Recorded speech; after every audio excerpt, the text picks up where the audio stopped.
नमस्कार, मैं हूं प्रदीप। आप थिंक 360 देख रहे हैं और आपका स्वागत है हमारे खास कार्यक्रम द पार्लियामेंट में।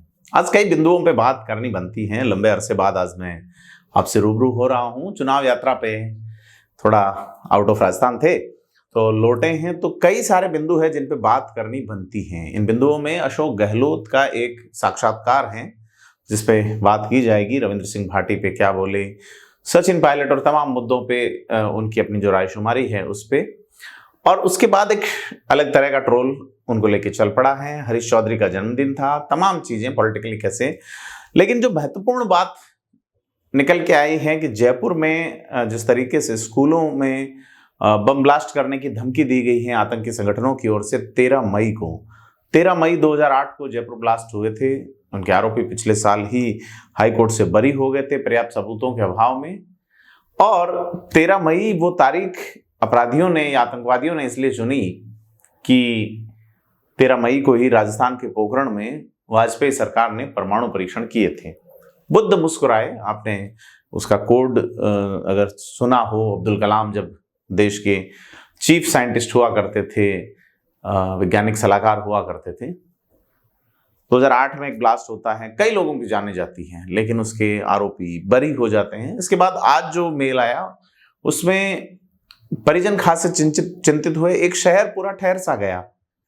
लेकिन इनसे भी बड़ी अगर चिंता की बात मैं कोई बताऊं तो वो है मारवाड़ से आने वाली खबर कि राजस्थान में बड़े पैमाने पे ड्रग बन रहा है, केमिकल से ड्रग बन रहा है। जोधपुर में करीब 200 करोड़ रुपए का ड्रग पकड़ा गया। इससे पहले सिरोही, जालोर, गुजरात से सटे इलाके में पकड़ा गया। पाली में कार्रवाई हो रही है, रोहट या मोगड़ा जो जोधपुर का है वहां है। तो उससे यह है कि हमारे बच्चे अगर बच भी जाएंगे आतंकवादियों के हाथों, तो ये जो नई खेप जनरेट हो रही है ये किसी आतंकियों से कम नहीं है। और कार्रवाई कौन कर रहा है? पहली कार्रवाई गुजरात पुलिस करती है, दूसरी मुंबई पुलिस करती है। 1000 किलोमीटर दूर से पुलिस सूंघ ले रही है कि वहां अगर 1 ग्राम भी बिक रहा है तो कहां से आया है। और हमारे लोगों के यहाँ पे महीनों से ये काम चल रहा है। आज मैं मुख्यमंत्री भजनलाल शर्मा जी का भाषण सुन रहा था जिसमें हरियाणा में वो कहते हैं कि हमने 45 दिनों में या 90 दिनों में 45% से ज्यादा वादे पूरे कर दिए। नंबर ऊपर नीचे हो सकता है, लेकिन उनका कहने का अर्थ है कि जो वादे किए थे, जिन वादों के आधार पर हम सत्ता में आए हैं, उन्हें हमने पूरे किए। लेकिन हमारी अपील है कि आप एक और वादा जोड़िए उसमें कि ये जो लोग हैं इनको गिरबान खींच के डाला जाएगा जेलों में और उस हद की सजा तक ले जाया जाएगा कि कोई और हिम्मत नहीं करे। ये बच्चे जो कि बम ब्लास्ट की धमकी देके आतंक पैदा करने की कोशिश की गई है, प्रशासन ने, पुलिस ने बड़ी तत्परता बरती। जिस तरीके से 6 बजे से सर्च ऑपरेशन शुरू हुआ, जयपुर की तमाम स्कूलों को एक तरीके से मैनेज किया पुलिस ने। Commissioner Biju Joseph George, Rajasthan के मुख्य सचिव सुधांश पंत समेत तमाम अधिकारी बधाई के पात्र हैं और पूरे पुलिस वाले बधाई के पात्र हैं। लेकिन हमारे बच्चे बच भी जाएंगे तो क्या? इन ड्रग पेडलर्स जिस तरीके से राजस्थान में खड़े हुए हैं और खास करके मारवाड़ में खड़े हुए हैं जो कि केमिकल से ड्रग बना रहे हैं, क्योंकि राजस्थान में आज से 7-8 साल पहले अफीम पे पूरी तरह रोक लगा गई। अफीम का प्रोडक्शन हमारे यहाँ होता है दवाइयों के पर्पज से और तमाम चीज़ों से, लेकिन जो डोडा पोस्ट चूरा का जो लाइसेंस होता था उसके, तो लोग वैकल्पिक नशों की ओर जाने लगे।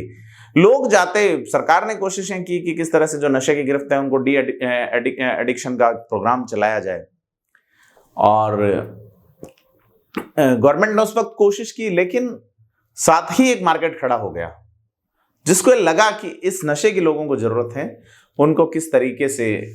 और इसमें बड़ी भूमिका अगर इन बॉलीवुड वालों की कह दे तो कम नहीं है, क्योंकि हाल ही में एक वेब सीरीज जिसका नाम सास बहू फ्लेमिंगो देखी हमने, डिम्पल कपाड़िया का रोल है उसमें। राजस्थान और गुजरात का सटा हुआ इलाका जिस तरीके से वेब सीरीज में बता दिया गया, पुलिस के कान खड़े नहीं हुए कि इस तरीके से एक नई तरीके का ड्रग जो है वो ऊपर कुछ और बताया जा रहा है कि महिला सशक्तिकरण का काम चल रहा है, नीचे फैक्ट्री चल रही है, बड़ी प्रोडक्शन चल रहा है।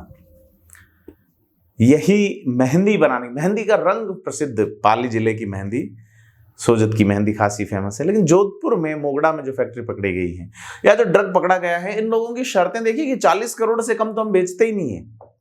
बंदा पुणे में गिरफ्तार होता है और उसके थ्रू पता चलता है। तो कुल मिला के यह लोग चुपचाप हमारी रगों में जहर घोल रहे हैं आने वाली पीढ़ी में। क्या इनको कोई पॉलिटिकल संरक्षण है, या इनका सेटअप कैसे काम करता है? स्थानीय पुलिस इतनी ज्यादा कार्रवाइयां हो गई, आप देखिए कि 15 दिन पहले सिरोही में बड़ी कार्रवाई हुई, पाली, जालोर, जोधपुर, इस इलाके में कई लोग अरेस्ट हुए, लेकिन फिर भी कई जगह चल रहे हैं, तो और भी चल रहे होंगे। तो इंटेलिजेंस जो है फेल्योर पुलिस का, उस पर बड़ा सवाल उठता है कि ये जो धीमा जहर रगों में जा रहा है।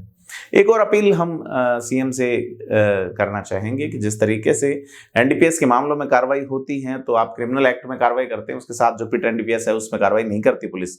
छोटे से छोटे पेडलर को, आज जैसे कि जालोर में एक तस्कर पकड़ा गया है जिसमें 13 ग्राम के आसपास मैक उससे बरामद हुई है।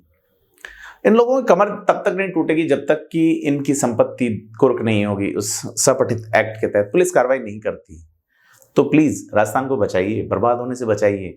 राजस्थान का जो सिस्टम पेपर लीक वाले पे जिस तरीके से अभी काम चल रहा है, वो चुनाव के बाद चलेगा नहीं चलेगा मैं नहीं जानता, लेकिन जिस तरीके से मुख्यमंत्री कह रहे हैं तो उससे हमें भरोसा होना चाहिए कि चले ही, नहीं चले तो दबाव देके चलवाना चाहिए। लेकिन एक पैरेलल, एक बड़ा अभियान इन ड्रग्स वालों के खिलाफ चलना चाहिए, क्योंकि जेलों से चीजें ऑपरेट हो रही हैं, जेलों में यह चीज हो रही है। तो यह राजस्थान की पहचान को खोने जैसी स्थिति में कि पूरे देश में हम नकल के लिए बदनाम हुए, पेपर लीक के लिए बदनाम हुए, और अब ये ड्रग्स वाला मामला। तो राजस्थान में ये सारी चीजें चल रही। उसके अलावा पॉलिटिकल चीजों में अगर अपन बात करें तो अशोक गहलोत का इंटरव्यू चर्चा में है, जिन्होंने बहुत सारी बातें कही हैं, और उस इंटरव्यू में उन्होंने कहा सरकार इसलिए नहीं आप रिपीट हो पाई कि भाजपा की मिसलीडिंग रही। उसको लेके उनके पूर्व ओएसडी रहे लोकेश शर्मा, जो कि लगातार माहौल बनाते रहते हैं, उन्होंने लिखा भी है कि आपने तो हम पूछ ही नहीं। तो तमाम सारी चीजें अशोक गहलोत, उन्होंने ये कहा मैं रविंद्र भाटी को जानते नहीं। उन पे आरोप हैं कि रविंद्र सिंह भाटी वाहन वाला मामला जो पहले अपन एलोबरेट कर चुके हैं, बाड़मेर के नेता हरीश चौधरी का जन्मदिन है, तो थार के बड़े नेता के तौर पे उनके लिए एक ट्विटर ट्रेंड उनके समर्थकों ने चलाया है। हरीश चौधरी अशोक गहलोत की क्या मामला है, उस पर भी हम अलग से वीडियो करेंगे। लेकिन कुल मिला के मारवाड़ की पॉलिटिक्स अलग, चूंकि अशोक गहलोत को कहा जाता है कि राजनीति के जादूगर है, लेकिन फिलहाल अशोक गहलोत बाहर के चुनाव में बिजी हैं। सचिन पायलट जो है वो रायबरेली में प्रचार करेंगे, कल से एक सभा को संबोधित करेंगे। तो सारी चीजें राजस्थान में पॉलिटिकली चल रही हैं। सीएम आज हरियाणा में थे, दिया कुमारी जो हैं वो भी पहले हिमाचल में प्रचार करके आई, दिल्ली में भी लगातार सक्रिय रही हैं। राजस्थान के नेता हैदराबाद में चुनाव प्रचार करते रहे हैं। तो तमाम जगह राजस्थान का एक माहौल पॉलिटिकली बन रहा है, लेकिन ये जो साइड वाला माहौल बन रहा है उसे थोड़ा बदलने की जरूरत है। उम्मीद है कि बात पहुंचेगी लोगों तक, और पहुंचनी चाहिए, दूर तक जानी चाहिए। आपको हमारी बात कैसी लगी हमें कमेंट करके बताएं, और वीडियो को लाइक शेयर जरूर करें। धन्यवाद।